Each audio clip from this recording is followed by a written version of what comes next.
Welcome to friend. आज हम लोग डिस्कस करने वाले हैं basis for the general solution of a homogeneous system of equation, इसके बारे में और कुछ अन्य टॉपिक के बारे में। तो आइए डिस्कस करते हैं। तो जैसा कि यहाँ पर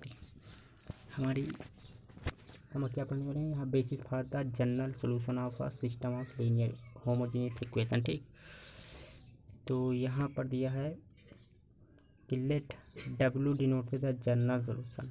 तो डब्ल्यू है वो जनरल सॉल्यूशन को डिनोट करता है किसके, of system homogeneous system of A x equal to zero के। ठीक, जो होमोजेनियस सिस्टम है A x equal to zero, homogeneous system किस कहते हैं किसे में, जहाँ पर ए एक्स इक्वल टू जीरो होता है, यानी कि जो भी होता है कांस्टेंट टर्म वो जीरो हो, तो वहाँ उसे हम बोलते हैं homogeneous system of linear equation. ठीक है, तो इसे बोलते हैं। तो a list of non zero solution, जैसे वेक्टर है, एक लिस्ट की बात करें non zero solution vector u1 u2 dot dot dot u s. ठीक, u s of the system is said to be a basis for W, यानी कि जो system of homogeneous system of linear equation का जो सोल्यूशन होता है, सेट जो solution आता है, अगर उसे हम वेक्टर के फॉर्म में लिख दें, ठीक, u1 u2 dot dot dot US के फॉर्म में, तो वो जो सोल्यूशन सेट होता है वही हमारा होता है क्या, बेसिस वेक्टर होता है of the homogeneous system of linear equation का। तो वही बात यहाँ पर की गई है कि W if each solution vector, W belong कर रहा है डब्ल्यू वेक्टर से, can be express uniquely as a linear combination of a vector u1 u2 dot dot dot us, then exist unique scalar a1 a2 और as such that, यानी कि कुछ vector exist कर रहे हैं u1 u2 dot dot US and scalar exist कर रहे हैं a1 a2 dot dot dot as से। तो जो हमारा यानी कि जो हमारा सोल्यूशन सेट होगा system of homogeneous system of linear equation का, जो सोल्यूशन सेट आएगा u1 u2 dot dot US, उसे हम लीनियर कॉम्बिनेशन के टर्म में भी ले सकते हैं। तो अगर हमने कुछ यूनिक स्केलर ले लिए a1 a2 dot dot dot as, तो अगर हम ये स्केलर ले लिए तो हम w को लीनियर कॉम्बिनेशन के टर्म में कैसे लिखेंगे, तो w equal to a1 u1 plus a2 u2 plus dot dot dot plus as us, ये हो गया हमारा लीनियर कॉम्बिनेशन के टर्म में। तो यहाँ पर नंबर जो s है, such of basis vector is equal to the number of free variable, यानी कि जो हमारा बेसिस वेक्टर होता है, बेसिस वेक्टर की जो डायमेंशन ही बोल रहे हैं, या तो जो बेसिस वेक्टर के जो बेसिस वेक्टर होता है उसमें कितने हमारे वेक्टर होंगे, तो वो नंबर ऑफ फ्री वेरिएबल के इक्विवेलेंट होंगे। तो यही बात की गई यहाँ पर। तो यहाँ पर अगर देखें, the number S is called the dimension of W, तो यानी कि जो नंबर ऑफ फ्री वेरिएबल होते हैं इसे हम डायमेंशन भी कहते हैं, जो हमारा जो वेक्टर होता है, ठीक, सोल्यूशन वेक्टर डब्ल्यू या बेसिस वेक्टर डब्ल्यू की डायमेंशन भी होती है जो एस होता है, यानी कि जो ये वाला एस के कितने एलिमेंट हैं डब्ल्यू के बेसिस में, डब्ल्यू के बेसिस में कितने एलिमेंट होते हैं वही हमारी क्या होती है, डायमेंशन होती है। तो आइए फिर देखते हैं। तो नोट क्या है, when W equal to zero, मान लिया कि डब्ल्यू जो वेक्टर है ये क्या है, सोल्यूशन है किसका, homogeneous system of linear equation का सोल्यूशन सेट है, जिसमें कितने हैं, जीरो सोल्यूशन है। तो अगर जीरो सोल्यूशन है तो डायमेंशन कितनी होगी, वो भी जीरो होगी, तो इसलिए डायमेंशन भी जीरो होगी, और नंबर ऑफ फ्री वेरिएबल कितने होंगे, वो भी जीरो होंगे, यानी कि नंबर ऑफ फ्री वेरिएबल और equal to solution of homogeneous system of linear equation का जो बेसिस होगा वो भी जीरो होगा, और जो डायमेंशन होगी वो भी जीरो होगी, यानी कि तीनों ये एक इक्वल होंगे। थ्योरम क्या बता रही है, let W be the general solution if a homogeneous system X equal to zero and suppose that the echelon form of the homogeneous system has S free variable. अगर जो होमोजीनियस सिस्टम है उसके पास S free variable हैं, तो इसका मतलब क्या है, उसकी डायमेंशन क्या होगी, वो होगी एस, और जो हो हमारा बेसिस क्या होगा, वो भी होगा u1 u2 u3 dot dot dot US, ये हमारा बेसिस वेक्टर होगा, यानी कि सॉल्यूशन होगा system of homogeneous system of linear equation का। ठीक, तो यही बात की गई। तो यहाँ पर देखो क्या दिया गया है, तो लेट हमने मान लिया u1 u2 dot dot dot us with the solution obtained by the setting one of the free variable equal to 1 over any non-zero constant and the remaining free variable equal to 0, then dimension क्या होगा, s होगा, and the जो vector होगा हमारा होगा वो u1 u2 dot dot us form of basis, जो basis form करेंगे किसके, w के। तो हमें इतनी बातें ध्यान रखना कि एक homogeneous system of linear equation होगा, ठीक, उसमें जो homogeneous system of linear equation में जो फ्री वेरिएबल होंगे, ठीक, यानी कि पिवोट वेरिएबल को छोड़कर या पिवोट एनी अननोन को छोड़कर या लीडिंग अननोन को छोड़कर जो वेरिएबल बचेंगे उन्हें फ्री वेरिएबल बोलते हैं। वो जो फ्री वेरिएबल होंगे वही क्या होंगे, वो डायमेंशन होंगे, जो सॉल्यूशन सेट होगा किसका, homogeneous system of linear equation का, वो उसका डायमेंशन होगा। और उसमें उतने ही जो सॉल्यूशन सेट होंगे उसमें उतने ही वेक्टर होंगे जितनी उनकी डायमेंशन होगी, या जितने नंबर ऑफ फ्री वेरिएबल होंगे उतनी ही क्या होंगी, डायमेंशन होगी, यानी उतने ही वेक्टर होंगे सॉल्यूशन सेट में of the homogeneous system of linear equation के। तो इतनी बातें हमें ध्यान रखनी है। तो आइए देखते हैं कि एग्जाम्पल, जैसे कि यहाँ पर दिया गया है, एग्जाम्पल दिया है x1 + 2x2 - 3x3 और +2x4 - 4x5 = 0। यहाँ पर दिया है 2x1 + 4x2 - 5x3 + 4x + x4 - 6x5 = 0, एक ये है। यहाँ पर क्या है 5x1 + 10x2 - 13x3 + x4 - 11x5। Late यहाँ पर मान लें कि W हमारा क्या है, जनरल सॉल्यूशन है। तो हमने क्या किया, जो हमारी इक्वेशन दी थी इनके जो कोएफिशिएंट थे उनसे हमने क्या किया, एक मैट्रिक्स बनाई, ठीक हमने। तो जब मैट्रिक्स बनाई तो यहाँ पर क्या हो गया, 1 2 -3 2 -4 2 4 -5 1 -6 5 10 -13 4 -16, ये हमें क्या मिली, ये हमारी हो गई कोएफिशिएंट मैट्रिक्स। अब हमें करना क्या है, अब इसे कन्वर्ट करना है एचेलॉन फॉर्म में। तो एचेलॉन फॉर्म कन्वर्ट करने के लिए हमने यहाँ से साइड से एक डायगोनल खींचा, तो ये एलिमेंट और ये एलिमेंट, तीन एलिमेंट को हमें जीरो करना है, तभी हमारी जो मैट्रिक्स होगी वो एचेलॉन फॉर्म में कन्वर्ट हो जाएगी, ठीक। उसके बाद में हम क्या करेंगे, ये मैट्रिक्स बनाएंगे। फिर यहाँ पर हमने एक ऑपरेशन लगाया, रो एलिमेंट्री ऑपरेशन का यूज़ करके हम इसे एचेलॉन फॉर्म में कन्वर्ट करेंगे। तो जब हमने ऑपरेशन लगाया R3 टेंड्स टू R3 और -5 R1, ये हमने ऑपरेशन लगाया इसमें। तो ऑपरेशन लगाया तो यानी कि R3, यानी कि ओनली चेंज किस में होगा, R3 में चेंज होगा, बाकी दोनों ये वाले सेम टू सेम रहेंगे। तो हमने क्या लिखा, 1 2 -3 2 -4 2 4 -5 1 6। अब क्या करेंगे, R3 में से हम माइनस करेंगे, जो हमारी R1 है उसमें हम 5 से मल्टीप्लाई करके R3 में से माइनस कर देंगे। तो जो हमारी जो रो आएगी वो होगी 1 0 0 2 -6 एंड 4, ये हो जाएगी हमारी रो। अब क्या करेंगे, अब हमारे यहाँ पर दो एलिमेंट जीरो हो गए, एक ये बचा, कौन, ये बचा, इसे जीरो करना है।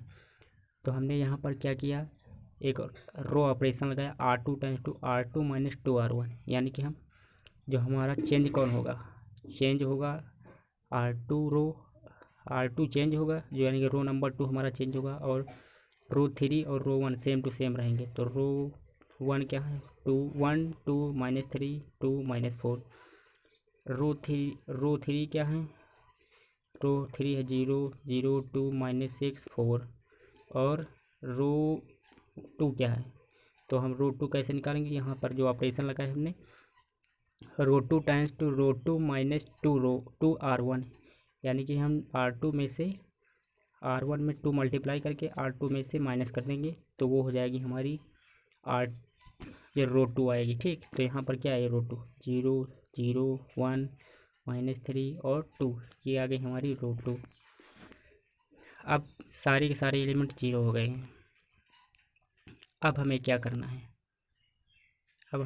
है, हमने यहाँ पर एक ऑपरेशन और लगाया है कि R3 times to R3 - 2 R2, तो चेंज किस में होगा, R3 में, तो R3 में चेंज होगा, और R1 R2 ऐसे लिख देंगे। तो ये 1 2 -3 2 -4 0 0 1 -3 2 और ये R3 क्या हो गया, ये हो गया 0 0 0। सारे के सारे एलिमेंट R3 के 0 हो गए।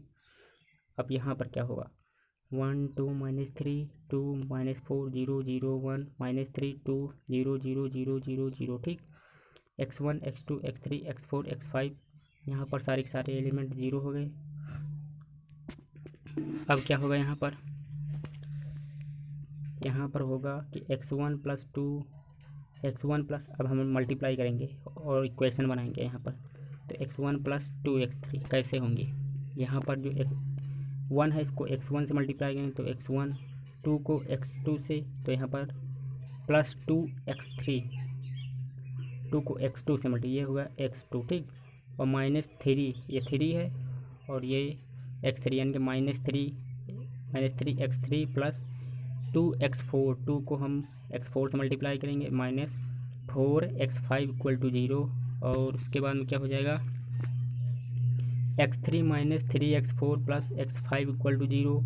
तो पीवोट वेरिएबल हमारे क्या क्या हो जाएंगे, पीवोट वेरिएबल की बात करें तो x1 और x3 ये हमारे हो जाएंगे पीवोट वेरिएबल। और फ्री वेरिएबल बाकी जितने वेरिएबल बचे वो हो जाएंगे हमारी फ्री वेरिएबल, जैसे x2 हो गया फ्री वेरिएबल, x4 हो गया, x3 नहीं होगा क्योंकि x3 पीवोट वेरिएबल हो गया और x5 हो गया। तो नंबर ऑफ जो फ्री वेरिएबल होंगे वही डायमेंशन होगी बेसिस की।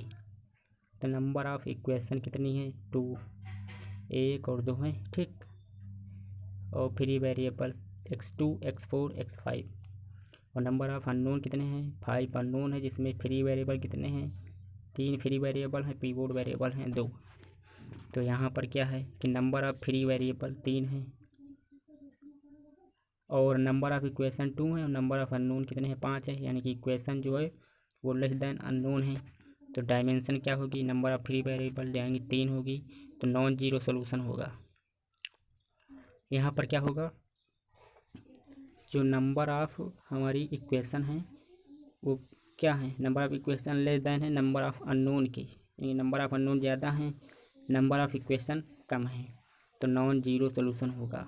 मतलब सोल्यूशन जीरो आएगा, यानी कि जीरो नहीं आएगा। ठीक, सोल्यूशन जो है जीरो हमारा नहीं आएगा, एक नॉन जीरो सोल्यूशन आएगा, यानी कि नॉन जीरो सोल्यूशन जैसे 1 आएगा या 2 आएगा, 3 इस तरह का सोल्यूशन आएगा हमारा। तो डायमेंशन इसकी क्या है 3 होगी, क्योंकि नंबर ऑफ फ्री वेरिएबल 3 होता है तो डायमेंशन भी इसकी 3 होगी। अब जैसे यहाँ पर दिया है 2 इक्वेशन दी थी x1 + 2x3 - 3x3 2x2 - 3x3, ये x2 है, सॉरी ये x2 है। ठीक, -3x3 हो गया और +2x4 - 4x5 = 0, x3 - 3x4 + 2x5 = 0, x3 = क्या हो जाएगा यहाँ पर 3x4 - 2x5, x1 = यहाँ से हमने x3 को निकाल लिया, जो ये इक्वेशन थी ये वाली, इससे हमने x3 निकाला और x1 इससे निकाल लिया, तो यहाँ पर हो जाएगा -2x2 + 3x3 - 2x4 + 4x5 हो गया। अब यहाँ पर अगर देखें तो फ्री वेरिएबल कितने थे, तो x2 x4 और x5 ये हमारे फ्री वेरिएबल थे। मतलब डायमेंशन क्या होगी, जो सॉल्यूशन वेक्टर की वो होगी, यानी बेसिस वेक्टर की जो डायमेंशन होगी वो होगी 3। तो 3 सॉल्यूशन ऑफ वेक्टर होंगे। तो मान लिया डायमेंशन, तो हमने 1 0 0 0 1 0 0 0 1 यानी कि जो यूनिट मैट्रिक्स थे उसी का हमने बेसिस मान लिया। तो यहाँ पर क्या है x3 = 0, यानी कि x3 = 0, x2 = 1 है, x4 = 0 है, x5 = 0 है और x1 = -2 है। तो यहाँ से हो जाएगा हमारा u1 क्या हो जाएगा -2 1 0 0 0, यानी कि जो ये वैल्यू है x2 x4 और x5, ये x2 की वैल्यू 1 है, x4 की वैल्यू 0 है, x5 की वैल्यू 0 है। ये वैल्यू हम उठाकर जो ऊपर इक्वेशन दी हुई है इस वाली इक्वेशन में रख देंगे, ये वैल्यू उठाकर इस वाली और इस वाली इक्वेशन में वैल्यू रखकर हम x3 और x1 की वैल्यू निकालेंगे और हमें यहाँ पर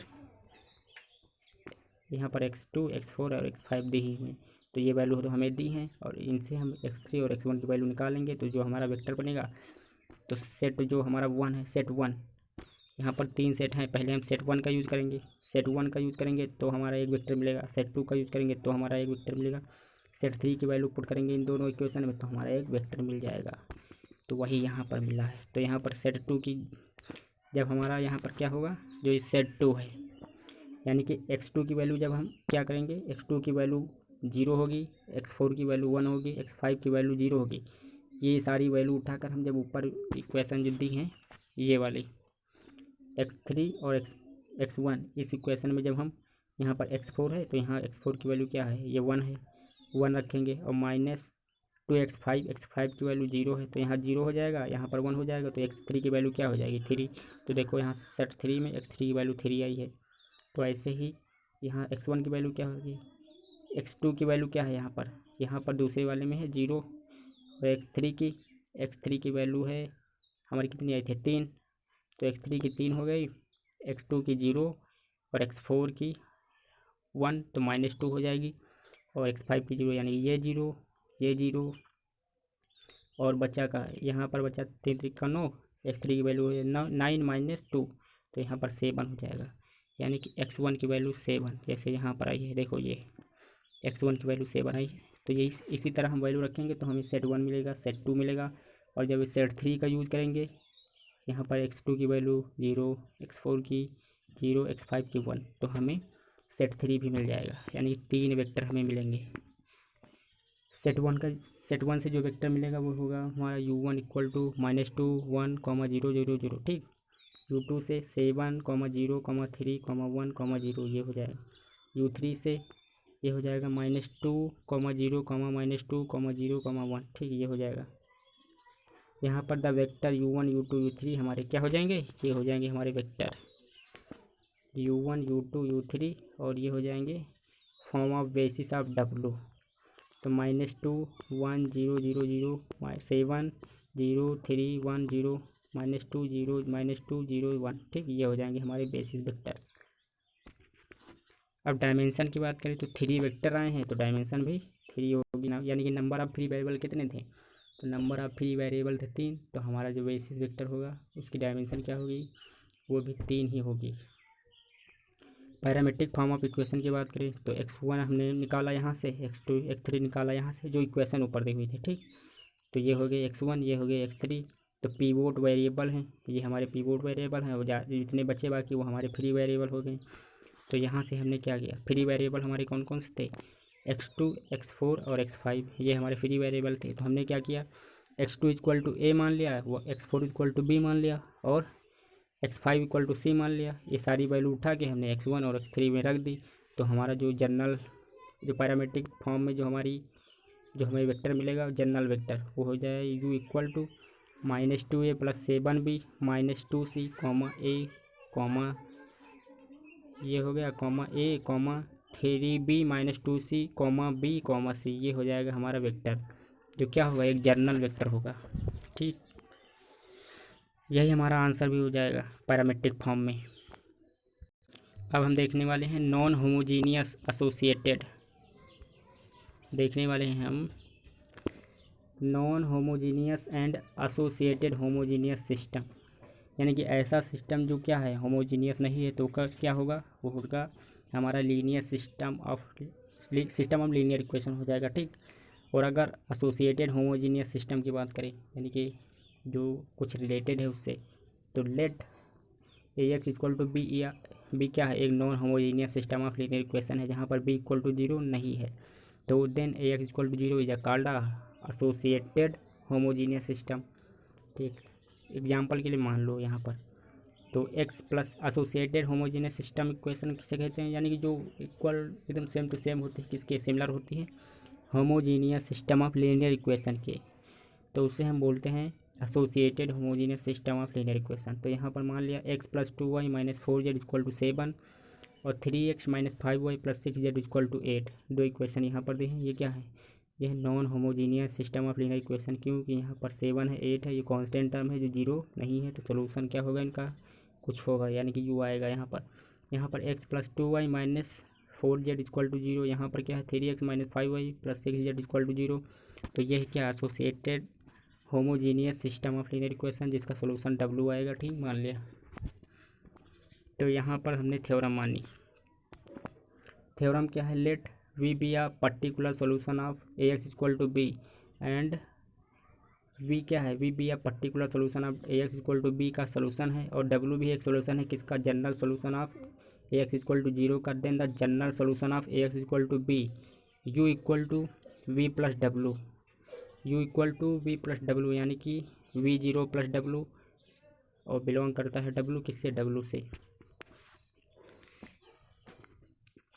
यानी कि अगर हमारा U equal to V plus W, यानी कि दोनों को जो सोल्यूशन वेक्टर है उनको हमने ऐड कर दिया, तो V प्लस डब्लू, ये W बिलोंग करता है W से।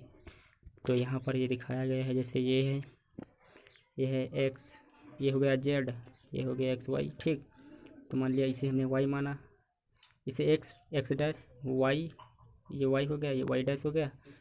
तो यहाँ से हमने क्या किया, general solution of Ax equal to B हो जाएगा। कौन सा, ये मान लिया हमने Ax इक्वल टू B है,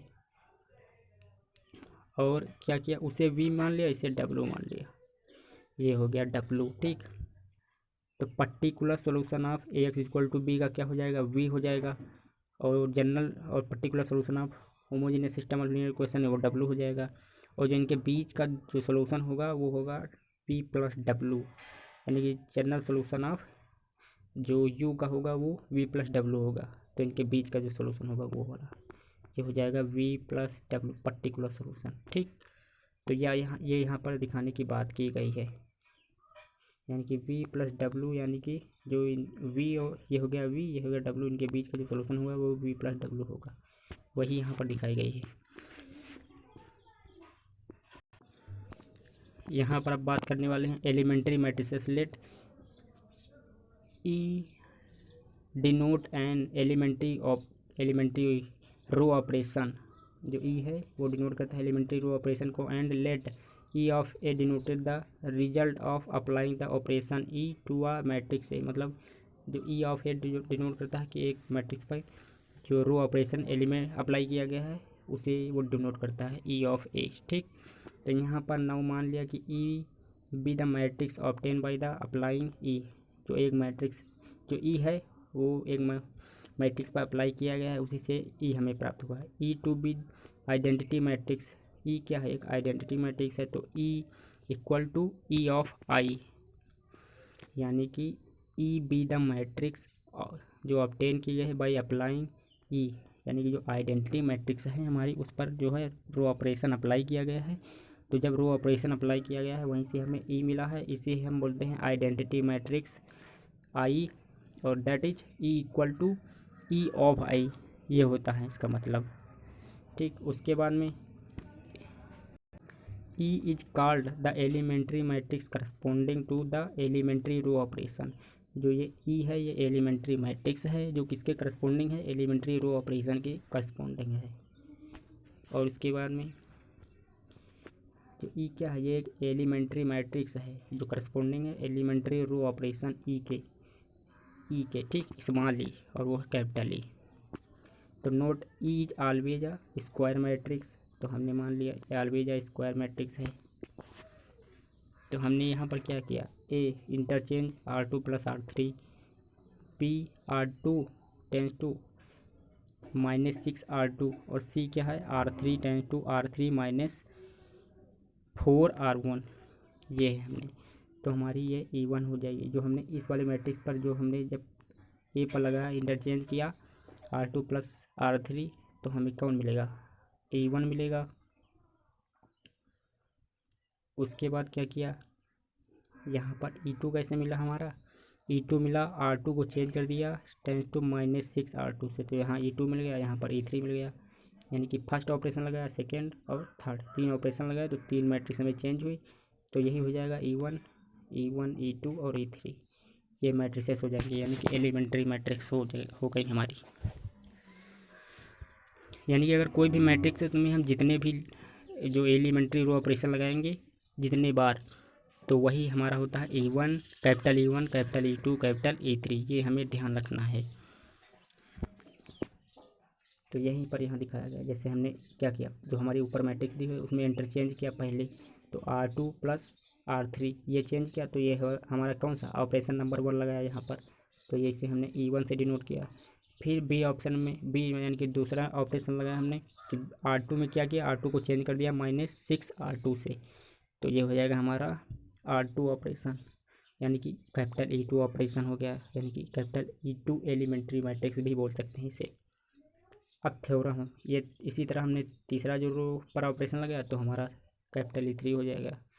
थ्योरम क्या है, let E be an elementary row operation on, E क्या है, एक एलिमेंट्री रो ऑपरेशन है, ऑन लेट ई एक क्या है, एलिमेंट्री मैट्रिक्स है, करस्पॉन्डिंग है M cross M elementary matrix के, then E of A equal to E of A, ये दोनों बराबर होंगे, where A is any M cross N order की मैट्रिक्स है। तो थ्योरम बोल रही है, दूसरी थ्योरम है कि A be a square matrix then the following are equivalent, तो इक्वालेंट फॉलोइंग करना है। तो क्या है, ए इज इन्वर्टेबल, यानी कि ए का जो है इन्वर्स निकल सकता है। A is row equivalent to the identity matrix I, यानी कि ए इज रो इक्वालेंट है, row equivalent to the identity matrix I, यानी कि ए को हम चेंज कर सकते हैं किसमें, आई मैट्रिक्स में, यानी कि आई को चेंज कर सकते हैं ए मैट्रिक्स में, तो ये हमारा रो इक्वालेंट वाला सिस्टम हो गया। तो ये दो हमें कंडीशन सेटिस्फाई करनी है।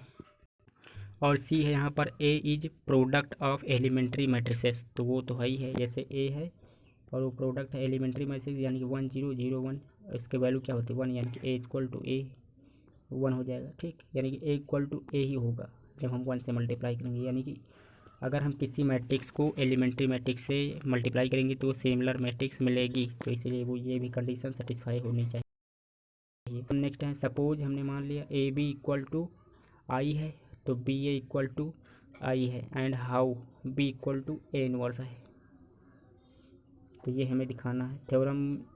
फिर नेक्स्ट थ्योरम है, B is row equivalent to A, यानी कि बी हमारी जो मैट्रिक्स है वो रो इक्विवेलेंट है ए मैट्रिक्स के, यानी कि जो हमारी बी मैट्रिक्स वो कहाँ से मिली है, तो ए मैट्रिक्स से मिली है। If and only if there exist a non singular matrix, अगर वहाँ पर एक नॉन सिंगुलर मैट्रिक्स एग्जिस्ट करती हैं, यानी कि जिसका जो मैट्रिक्स होगी उसका डिटरमिनेंट अगर हम निकालेंगे वो 0 के इक्वल नहीं होगी, तो वो होगी हमारी नॉन सिंगुलर मैट्रिक्स, जिसे हम पी से यहाँ पर पी से डिनोट करते हैं, such that B equal to P A, ये बोला जा रहा है यहाँ पर।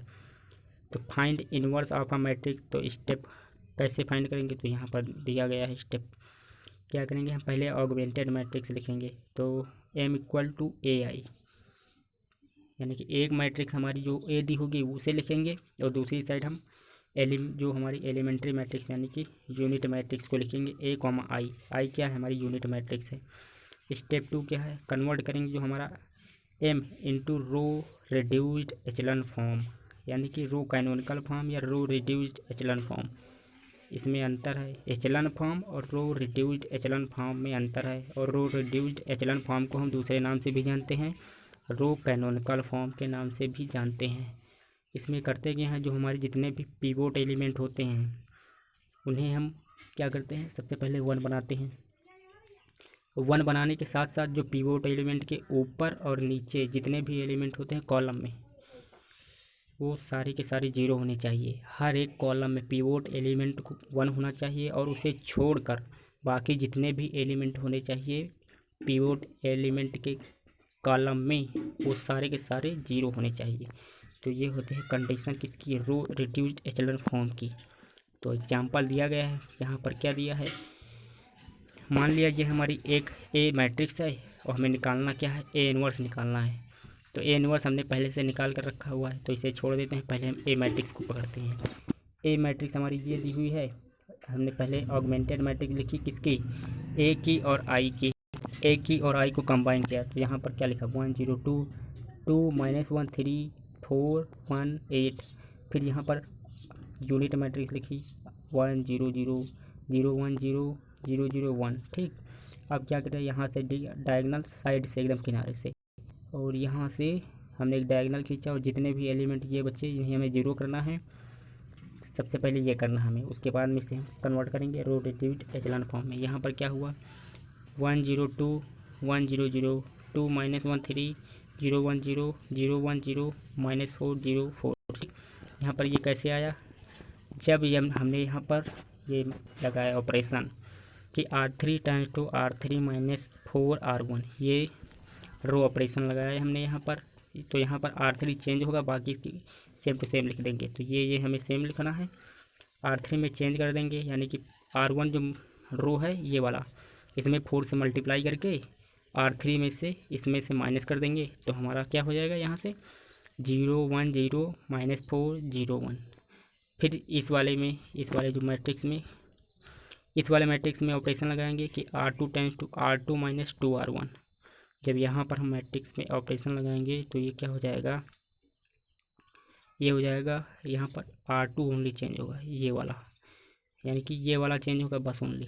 तो ये वाला चेंज होगा, बाकी ये वाला यानी कि R1 और R3 ये दोनों हम सेम सिमिलर लिख देंगे नेक्स्ट वाले मैट्रिक्स में।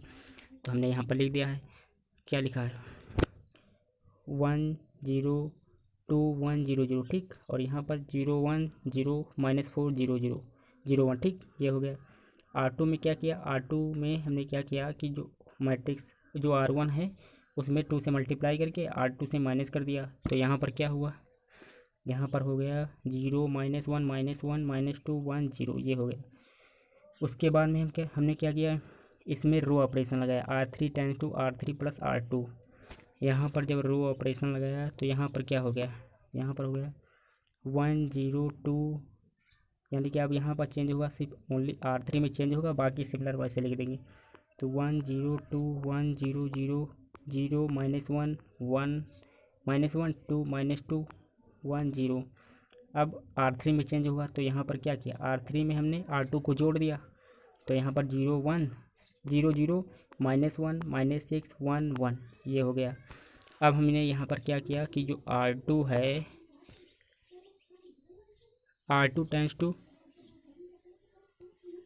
R2 बाई -1, हमने R2 में क्या किया -1 से डिवाइड कर दिया। और R3 में क्या किया, R3 को भी जो R3 रो है उसे भी -1 से डिवाइड कर दिया। ये दोनों करने के बाद क्या हुआ, हमें मैट्रिक्स मिला 1 0, यहाँ पर ये मिला हमें मैट्रिक्स, ये मिला 1 0 1 0 2 1 0 0 0 1 0 1 1 2 -1 0 0 0 1 6 -1 -1, ये हो गया R2 × R2 - R3। अब यहाँ पर हमें ऑपरेशन लगाना है R2 × R2 - R3, यानी कि R2 में से R2 R2 है हमारी दूसरी रो, यानी कि सेकंड रो, ये वाली रो, जो ये वाली रो है हमारी, ये हो गई R2 और ये हो गई R3। तो R2 में से हमें R3 को माइनस करना है। ठीक, तो यहाँ पर ये ऑपरेशन लगाया तो हमारी जो मैट्रिक्स आएगी वो क्या आ जाएगी 1 0 2 1 0 0 0 1 0 -4 0 1 0 0 1 6 -1 -1। अब यहाँ पर हम क्या करेंगे, जो R1 है R1 × R1 - 2 R3, यहाँ पर क्या हुआ कि R1 × R1 - 2 R3 ये ऑपरेशन लगाया तो हमारी जो मैट्रिक्स मिली हमें, ये मिली 1 0 0 0 1 0 0 0 1 -11 2 2। फिर यहाँ पर ये मैट्रिक्स हो गई। तो हमारी जो ये ए मैट्रिक्स थी ये कन्वर्ट हो गई किस में, ये देखो ये आइडेंटिटी मैट्रिक्स में कन्वर्ट हो गई, और आइडेंटिटी मैट्रिक्स की जगह पर एक मैट्रिक्स आ गई ये वाली।